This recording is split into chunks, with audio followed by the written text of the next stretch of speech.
सुनने में भले ही अजीब लगे, पर ऐसी कई झीलें हैं जो शायद दुनिया की सबसे अजीबो-गरीब, रहस्यमयी और कभी-कभी तो जानलेवा जगह भी साबित हो सकती हैं। आज हम आपको बताने वाले हैं दुनिया की 10 सबसे रहस्यमयी झीलों के बारे में, जिसमें अनोखी अनसुनी प्राकृतिक घटनाओं से लेकर असंख्य लोगों के गायब होने तक और यहाँ तक कि एकदम से गायब होकर फिर से प्रकट हो जाने वाली झीलें तक शामिल हैं। Number 10, dead lake. कजाकिस्तान में स्थित इस झील के नाम से ही आपको अंदाजा हो जाना चाहिए कि ये किसी आम झील के मुकाबले कहीं ज्यादा अनोखी होगी। दक्षिणी कजाकिस्तान के अलमाटी शहर में स्थित 1300 फीट लंबी ये झील लेक कैंडी नाम से भी जानी जाती है। कहते हैं इस झील का इतिहास बहुत ही रहस्यमय रहा है और यहाँ कई लोगों की जान भी जा चुकी है, जिसमें से ज्यादातर लोग यहाँ डूब कर मरने वाले टूरिस्ट थे। लेकिन डेड लेक का डरावना नाम सिर्फ वहाँ होने वाली मौतों के कारण नहीं पड़ा, बल्कि एक वजह यह भी है कि इस झील के पानी में भी किसी भी तरह का जीवन नहीं पनप सकता, जिसमें छोटी मछलियों और मेढक समेत दूसरे उभयचर प्राणी भी शामिल हैं। झील की तली में चूना पत्थर के भंडार और काई प्रचुर मात्रा में उपलब्ध होने के कारण यहाँ का पानी कोबाल्ट के चटक रंग का हो जाता है। आपको बता दें कि साल के सबसे गर्म मौसम के दौरान भी डेड लेक का पानी बहुत ठंडा रहता है और इस पानी के वाष्पीकरण की दर भी सामान्य से कम है। वैसे 1911 में एक तेज भूकंप के झटके के कारण अस्तित्व में आने वाली इस झील की गहराइयों में सिर्फ इंसान ही नहीं डूबे हैं, बल्कि पास में स्थित स्प्रूस का एक पूरा का पूरा जंगल भी इसकी तली में समाया हुआ है। उन पेड़ों की जड़ें तो पानी में डूब गई थीं, पर तने आज भी दुर्घटनाग्रस्त हो चुकी शिप्स के ऊंचे खंभों की तरह पानी की सतह के बाहर आज भी उनकी टहनियां पानी में खड़े भूतों के जहाज के खंभों की तरह दिखती हैं। Number 9, lake टेहो। अमेरिका के नेवादा और कैलिफोर्निया राज्यों की सीमा पर स्थित ये झील देखने में जरा भी डरावनी नहीं लगती और गर्मियों के मौसम में लोग बड़ी तादाद में यहाँ छुट्टियां मनाने आते हैं। पर क्या आप जानते हैं कि इस झील ने अपनी सतह के नीचे कई गहरे राज छिपा रखे हैं। माना जाता है कि लॉक नेस झील में रहने वाले मॉन्स्टर नेसी की तरह लेक टेहो में भी टेसी नाम का एक मॉन्स्टर रहता है। समय समय पर टेसी को झील के आसपास देखे जाने का दावा किया जाता रहा है, पर अफसोस कि आज तक उसे कैमरा में रिकॉर्ड नहीं किया गया। वैसे इस झील के आसपास लोगों की जान पर सिर्फ टेसी का ही नहीं बल्कि माफिया का भी खतरा मंडराता है। कहते हैं 1920 के दशक में माफिया वाले लोगों को मारने के बाद उनकी लाश को इस झील में फेंक दिया करते थे और इस बात का जिक्र मशहूर फिल्म गॉडफादर 2 में भी किया गया है।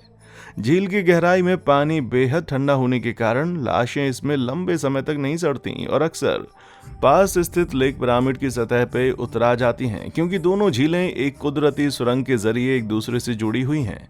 ऐसा ही एक मामला 2011 में सामने आया, जब 17 साल पहले गुम होने वाले एक ड्राइवर की लाश अचानक से झील की सतह के ऊपर आ गई। फ्रेंच खोजकर्ता जैक्स कॉस्ट्यू 1970 के दशक में इस झील की तह में उतरे और ऊपर आने के बाद उन्होंने कहा, झील की गहराई में मौजूद रहस्यों का सामना करने के लिए दुनिया अभी पूरी तरह से सही नहीं है। यानी हम पक्के तौर पर शायद कभी नहीं जान पाएंगे कि झील की गहराई में दबा हुआ वो कौन सा राज था जिसकी बात जैक्स कॉस्ट्यू कर रहे थे। Number 8, blue lake. रूस के कबरडीनो नालकारिया में स्थित ये जलाशय ब्लू लेक नाम से मशहूर है और ये झील कई रहस्यमयी सवालों से घिरी हुई है। इस झील का पानी समुद्र से नहीं बल्कि भूमिगत सुरंगों के दुनिया के सबसे बड़े और पेचीदा जाल से प्राप्त होता है और झील की तली में लेजुराइट और हाइड्रोजन सल्फाइड के प्रचुर बंदर मौजूद होने की वजह से यहाँ का पानी हमेशा गहरे नीले रंग का नजर आता है। इसी कारण इस झील को स्थानीय भाषा में सेरेकेल या बदबूदार झील भी कहा जाता है। सड़े हुए अंडे की तरह महकने वाली इस झील की एक खासियत ये भी है कि 840 फीट की गहराई के साथ ये दुनिया की सबसे गहरी झीलों में से एक है और तह में स्थित गुफाओं के ढहने के कारण ये बीतते समय के साथ और भी गहरी होती जा रही है। इतना ही नहीं, झील का ठंडा पानी साल भर 9.3 डिग्री के तापमान पर बना रहता है और ये इतना साफ है कि झील की सतह के नीचे 131 फीट की गहराई तक आराम से देखा जा सकता है। खतरनाक गहराई वाली इस झील की छानबीन अभी ठीक से नहीं हो पाई है। सन 2012 में एक इजरायली गोताखोर ने इस विशालकाय झील को एक्सप्लोर करने की कोशिश की, पर अफसोस कि एक हफ्ते के बाद उसका शव बरामद हुआ। सबसे हैरानी की बात तो यह है कि जब उस गोताखोर की लाश बरामद हुई तो उसका डाइविंग गियर सही सलामत था और एकदम सही काम कर रहा था। Number 7, lake Brosno. Lake Tahoe का टेसिया आपको ज्यादा रोमांचकारी ना लगा हो तो रूस के मॉस्को शहर में स्थित मामूली से दिखने वाली ये झील शायद आपको जरूर पसंद आए। माना जाता है कि इस झील में ब्रोसुन्या या ब्रोजनो ड्रैगन नाम का एक दैत्याकार प्राणी विचरण करता है और 13वीं सदी से ही रूसी लोक कथाओं में उस प्राणी का विवरण मिलता रहा है। इतना ही नहीं, कुछ लोग तो ये भी दावा करते हैं कि उन्होंने ब्रोजनो ड्रैगन को खुद अपनी आंखों से देखा है।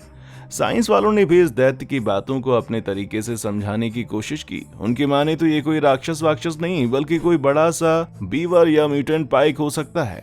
पर एक एक्सप्लेनेशन ये भी हो सकता है कि झील के तली से निकलने वाली हाइड्रोजन सल्फाइड के बुलबुले भी किसी ड्रैगन के सर की तरह मालूम पड़ते हैं और ऐसे बुलबुलों में किसी अच्छी खासी साइज वाली फिशिंग बोट तक को पलटने की ताकत हो सकती है। Number 6, lost lake. अमेरिका के ऑरेगन राज्य में स्थित लॉस्ट लेक को यह नाम इसलिए मिला क्योंकि गर्मियों के मौसम में इस झील को खोज पाना लगभग नामुमकिन सा हो जाता है। आम दिनों में 85 एकड़ में फैली 9 फुट गहरी ये झील गर्मियों के मौसम में घास के एक मैदान में तब्दील हो जाती है। ऐसा हरा भरा मैदान कि कोई अंदाजा ही ना लगा पाए कि यहाँ कभी पानी हुआ करता था। पहली नजर में कोई भी सोचेगा कि पूरी की पूरी झील ही सूख गई है, पर उसके लिए बहुत ही ज्यादा भीषण गर्मी की जरूरत पड़ेगी। शोधकर्ताओं का दावा है कि इस झील के चमत्कारिक रूप से गायब होने के पीछे का कारण है इसकी तली में मौजूद 2 लावा ट्यूब, जो किसी बड़े से बाथ प्लग की तरह झील का पानी लगातार कम करते रहते हैं।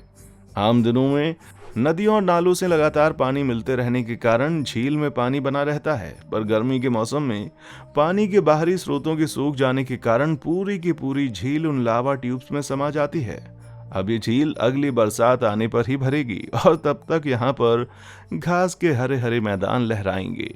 Number 5, lake Nicaragua.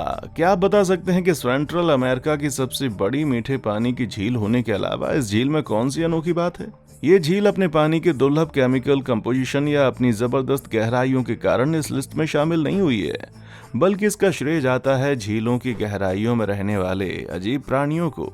और यहाँ मैं नेसी जैसे ही किसी दूसरे राक्षस की बात नहीं कर रहा हूँ। लेक निकारागुआ दुनिया की इकलौती ऐसी झील है जहाँ बुल शार्क्स के साथ साथ सॉ फिश टार्पन जैसी बहुत सी दूसरी समुद्री प्रजातियां विचरण करती हैं। आमतौर पर शार्क्स मीठे पानी में नहीं पाई जाती हैं, इसलिए इस झील में शोध करने वाले वैज्ञानिकों ने जब इन शार्क्स को पहली बार देखा तो दावा किया कि ये इंसानों द्वारा इस झील में छोड़ी गई थी या ये शार्क की कोई एकदम नई प्रजाति थी। ये बात बेहद चौंकाने वाली थी क्योंकि कई जगहों पर प्रशांत महासागर से केवल 12 मील की दूरी पर होने के बावजूद लेक निकारागुआ और महासागर के बीच किसी भी तरह का संपर्क नहीं था। मामले की तह तक पहुंचने के लिए एक एक्सपेरिमेंट किया गया जिसमें कुछ शार्क्स पर रेडियो टैग फिट कर दिए गए और बाद में जब वही शार्क्स कैरिबियन सागर में मिली तब जाकर खुलासा हुआ कि ये शार्क्स असल में लेक निकारागुआ के पास स्थित सान जुआन नदी के रास्ते 120 मील लंबी यात्रा तय करने के बाद इस झील तक पहुंचती है। Number 4, jellyfish lake. अगर शार्क से भरी झील देखकर भी आपको यकीन ना हुआ हो कि दुनिया में कुछ ऐसी झीलें हैं जहां डुबकी लगाना जानलेवा साबित हो सकता है, तो आज हम आपको पुलाव की जेलीफिश लेक से वाकिफ करा देते हैं। जैसा कि इस झील के नाम से जाहिर होता है कि यहाँ पर लाखों की तादाद में डंक मारने वाली जेलीफिश रहती हैं। हैरानी की बात है कि इसके बावजूद ये झील एक बहुत ही पॉपुलर पिकनिक स्पॉट है और हर साल लाखों की तादाद में यहाँ आने वाले बहादुर टूरिस्ट पानी में गोता लगाकर इन दिलचस्प प्राणियों के बीच तैरते हुए देखे जा सकते हैं।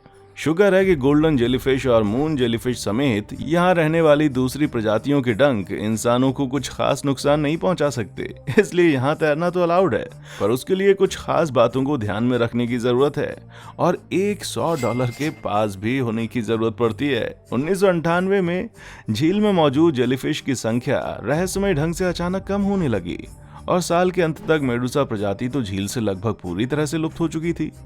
शुरुआत में वैज्ञानिक जवाब की तलाश में भटकते रहे, पर अंत में पता चला कि एक नीनो नाम की मौसमी घटना की वजह से झील का तापमान बढ़ जाना इस गिरावट के पीछे का मुख्य कारण था। पर शुक्र है कि आने वाले सालों में मौसम अच्छा रहा और तरह तरह की जेलीफिश की आबादी एक बार फिर से इस झील में फलने फूलने लगी। Number 3, Katwe explosion crater. Explosion crater lake तो सुनने में ही बहुत भयानक लगता है भाई, पर युगांडा का क्वीन एलिजाबेथ नेशनल पार्क एक ऐसी झीलों से भरा पड़ा है जिनमें सबसे बड़ी और खतरनाक झील मिवेया प्रायद्वीप के ठीक उत्तर में स्थित कातवे एक्सप्लोजन क्रेटर कहे जाने वाले एरिया में स्थित है।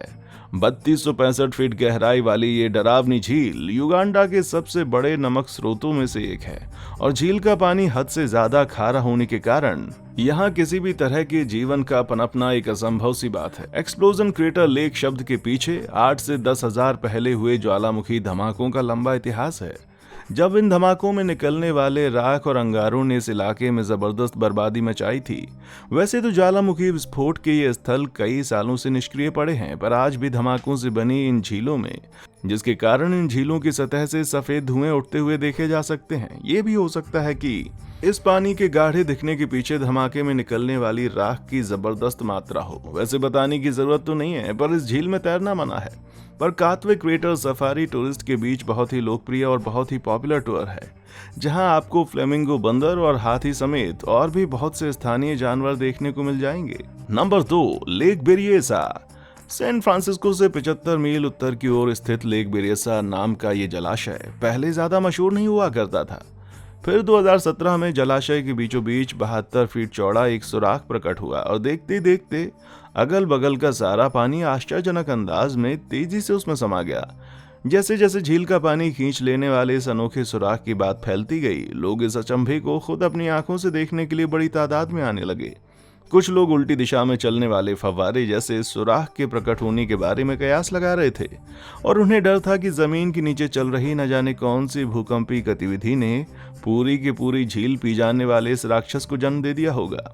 पर असल में ये छेद एक मानव निर्मित ग्लोरी होल था, जिसके रास्ते बारिश के दिनों में बढ़ा हुआ पानी जलाशय से बाहर निकलकर डैम के निचले हिस्से की तरफ जाता था। यह अचानक से 2017 में इसलिए पहली बार नजर आया क्योंकि उससे पहले करीब 10 साल तक सूखा पड़ने की वजह से इस होल की जरूरत नहीं पड़ी।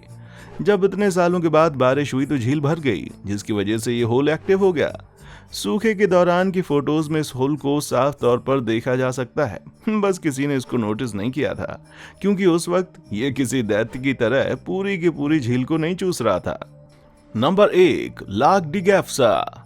लेक बेरिएसा का पानी चूसने वाले उस दिलचस्प सुराख का तो कम से कम एक लॉजिकल एक्सप्लेनेशन था, पर 2014 में जब ट्यूनीशिया के तपते हुए रेगिस्तान में रातों रात प्रकट होने वाली झील की खबर फैली तो किसी को जरा भी अंदाजा नहीं था कि मामला असल में क्या है। एक स्थानीय व्यक्ति ने देश के उत्तरी भाग से वापस आते वक्त गफ्सा शहर से 25 किलोमीटर दूर प्रकट हुई इस झील को सबसे पहले देखने का दावा किया था। उसे लगा कि ये उसका वहम है, क्योंकि 40 डिग्री तापमान वाले तपते रेगिस्तान में इतनी बड़ी सी झील एक लगभग नामुमकिन सी बात थी। इस झील को लाक डी गैफ्सा का नाम दिया गया और जल्द ही सैकड़ों की तादाद में लोग इसे खुद अपनी आंखों से देखने के लिए इकट्ठा होने लगे। लोग बिना कुछ सोचे समझे इस रहस्यमय झील में उतरने लगे और इसके तट, किनारे, कुर्सी, गद्दा लगाकर बीच का मजा उठाने लगे। लेकिन जल्द ही अधिकारियों ने चेतावनी दी कि इस झील के पानी में शरीर में कैंसर पैदा करने वाले रासायनिक तत्वों की बहुत ज्यादा मात्रा है। फॉस्फेट भी मौजूद हो सकता है, जिसके कारण इस झील के पानी में रेडियो एक्टिव रेसिड्यूज मौजूद होने की पूरी संभावना हुई। सुंदर नीले रंग की झील काई लगने की वजह से जल्द ही हरे रंग में तब्दील हो गई। इससे सिद्ध हो गया कि इस झील में कहीं से भी ताजे पानी का प्रवेश नहीं हो रहा था, जिसके कारण इसमें नहाना गंभीर बीमारियों को दावत देने से कम नहीं था। वैज्ञानिकों का मानना है कि भूकंप के चलते भूगर्भीय चट्टानों में आई दरारों के कारण भूजल स्तर में बदलाव आना ही इस झील के प्रकट होने का मुख्य कारण था। वैसे ये दरारें इतनी जबरदस्त रही होंगी कि इंसानों को भी अंदर खींच सकती थीं। शायद ये कोई झील वरदान नहीं, बल्कि वरदान की शक्ल में कोई भीषण श्राप भी थी। भाई, क्या आप इनमें से किसी भी झील के बारे में पहले से जानते थे? और इनमें से किस झील को आपने अपनी आंखों से देखा? किसको देखना पसंद करेंगे? नीचे कमेंट सेक्शन में हमें अपनी राय जरूर बताएं। हमेशा की तरह इस बार भी हमारे चैनल को लाइक, शेयर और सब्सक्राइब जरूर करें। देखने के लिए शुक्रिया।